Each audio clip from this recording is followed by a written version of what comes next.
ازيكم؟ يا رب تكونوا بخير وزي الفل وزياده شويه. الفيديو بتاع النهارده عايزه اكلمكم عن القشره. بعد ما الشتا جاب لي قشره دهنيه وقشره جافه، وعالجت الاتنين وعرفت الفرق وافتكرت وذاكرت وعملت كل حاجه. الفيديو لاي حد عنده قشره بيتهيالي هيبقى المرجع الاول والاخير ليكم بعد كده. خلاصه تجربه على مذاكره على فهم الموضوع بيبقى ماشي ازاي، على كل حاجه، وانا جايه افهمكم عشان تعرفوا تعالجوا ده ازاي.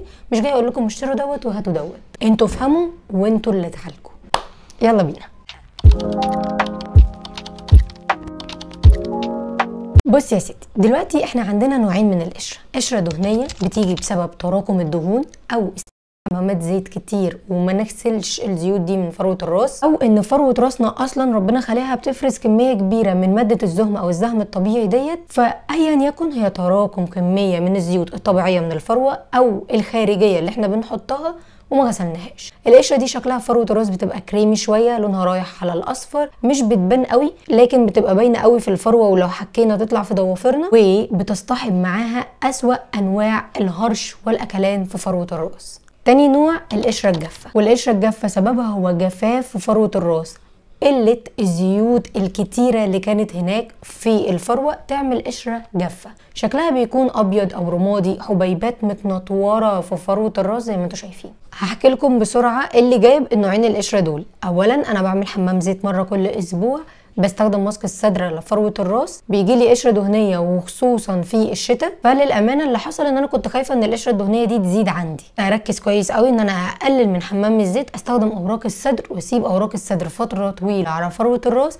بحيث ان هي تنظف فروه الراس من القشره الدهنيه اذا كانت هتيجي او جت، او يعني نوع من انواع الوقايه العميقه. ده غير ان انا كنت بغسل اوراق الصدر نفسه من فروه الراس بشامبو فيه سلفيت، وكنت جايه قوي على الفروه. فحرفيا اللي حصل نتيجه عكسيه. اي زيوت انا ما كنتش بدخلها، والزيوت اللي موجوده كنت باكلها اول باول، وكنت بغسل شعري وفروه راسي بالشامبو فيه سلفيت، فده عمل نوع من انواع اكلان الزيوت الطبيعيه الموجوده في الفروه، ومفيش اي مصدر للترطيب، قلبت فروه جافه وجالنا النوع بتاع القشره الجافه. عشان برضو لو انتوا زي كده وحصل لكم الهوس بتاع احنا مش عايزين قشره دهنيه، ومره واحده بداتوا تاخدوا كل الاحتياطات والوقايه ضد القشره الدهنيه، هتقلب معاكم بجفه. من الاخر اللي اقدر اقوله لكم هو ان خير الامور الوسط. هتحطوا حمام زيت اعرفوا ان انتوا تشيلوه كويس، هتحطوا ماسك اوراق صدر اعرفوا ان انتوا ترطبوا قصاده كويس. يعني يكن اللي انتوا هتعملوه لازم يكون في بالانس ما بين ان احنا ناكل الزيوت وان احنا نرطب بالزيوت، نشيل الزيوت ونحط الزيوت، لازم يبقى الاثنين متناسقين، مفيش كفه منهم تغلب، علشان ده هيجيب القشره الثانيه. زودنا في الزيوت عشان نرطب هتجيب لنا قشره دهنيه، زودنا في اكلان الزيوت وان احنا نشيلها من الفروه هتجيب لنا قشره جافه. ده تمام كده؟ تمام يا جاكلين. تعالوا بقى نعرف الاتنين يتعالجوا ازاي، وازاي نعمل لهم وقايه هما الاتنين. الاول الاتنين من الحاجات اللي بتقضي عليهم تماما هو ماسك اوراق الصدر. ان ذا سيم تايم، في نفس اليوم اللي انتوا عندكم فيه قشره، فروه راسكم بتتحول 180 درجه من الشكل اللي مليان قشره للشكل نضيف ونضيف جدا كمان. بس زي ما اتفقنا ماسك اوراق الصدر ماله؟ بياكل الزيوت الكتيره بما فيهم على فكره القشره الجافه، ولكن هيسبب جفاف تاني. فدايما خلي فيه بالانس. ايه البالانس يا جاكلين؟ ان انتوا لما تخلطوا ماسك اوراق الصدر اعملوه بزيوت، فيبقى عندنا الميكس ما بين الاتنين، واحد ياكل الزيوت والبكتيريا والفطريات والقشره اللي موجوده، واحد يرطب ويدي للفروه ترطيب. ولو عايزين اوراق الصدر بتاعتكم تكون بتتشطف بسهوله وما تاخدش منكم وقت وما تغلبكوش عامه، هاتوا صدر يمني يا جماعه. انا كل شويه بكتشف حاجه جديده، بس الصدر اليمني مطحون اكتر وانعم اكتر وبيدوب جوه الميه اسرع من الصدر المعتاد. وبالنسبه للزيوت هاتوا زيوت ينفع تتحط على الفروه تكون بترطب، جوز هند، بذور عنب، ارجان، سمسم، لوز، كل ده. ممكن تجيبوا ماسك المورينجا بيبقى مخلوط بحنه ومخلوط بشويه زيوت كتيره اهم هنا، منهم النعناع وكده. ده من حنة سكرت، ده حلو قوي برضو لو انتوا عاوزين تجيبوا حاجه تكون مختلفه شويه او عايزين تغيروا عشان ما تعودوش فروه راسكم على صدر غيروا. ده بيبقى مورينجا وصدر يمني وشويه حنه، فبيبقى مختلف. انا عن نفسي بحب اشكل لان انا مؤخرا بقيت مجنونه بالاعشاب.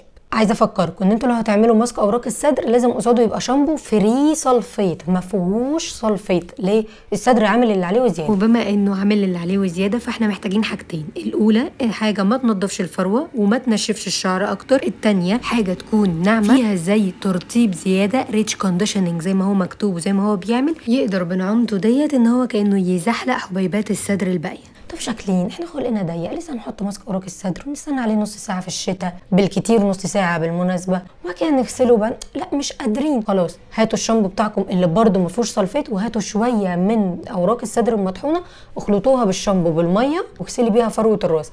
دي كوقايه، ان انت تعملي وقايه لفروه الراس من القشر. لكن لو في قشره 100% وهي موجوده، لا لازم الماسك.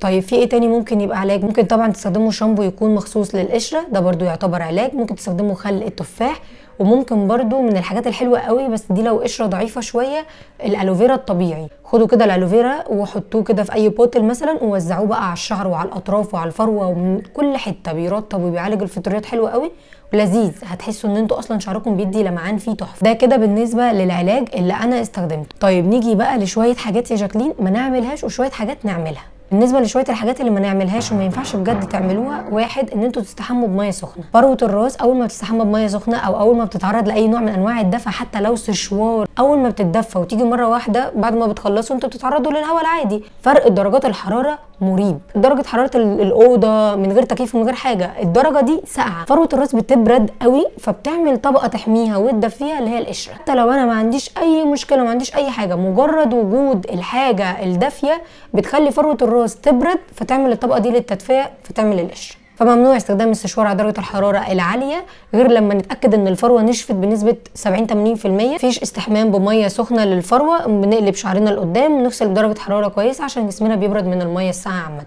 انا عارفه ما انا زيكم يا جماعه، انا بني ادم عادي. تالت حاجه ما ينفعش بجد ما نعملهاش، كل اسبوع يا جماعه لازم تغسلوا كل التولز بتاعتكم، من البنس للتوك للمشط للفرش، لكل طول استخدمتوها الاسبوع اللي فات اللي كان عندكم فيه قشره لازم تتغسل. ادوات المساج دي لازم برضو تتغسل، كل حاجه تتغسل. طبق كبير ميه سخنه نحط فيه خل تفاح او اي حاجه انتي بكتيريا او حتى الخل بتاعنا العادي، شويه شامبو او شويه برسيل جل، شويه حتى فري مواعين، بحيث ان تبقى بيئه نظيفه كده، وننقع فيها كل التولز ديت لمده من نص ساعه لساعه. وبعد كده باي فرشه وشويه صابون واقعدوا بقى افركوا على قد ما تقدروا تطلعوا كل الفطريات. عايزه اقول لكم حتى الفولومايزر اللي بتستخدموها لتنشيف الشعر هي نفسها لازم تتنضف. بننضفها ازاي؟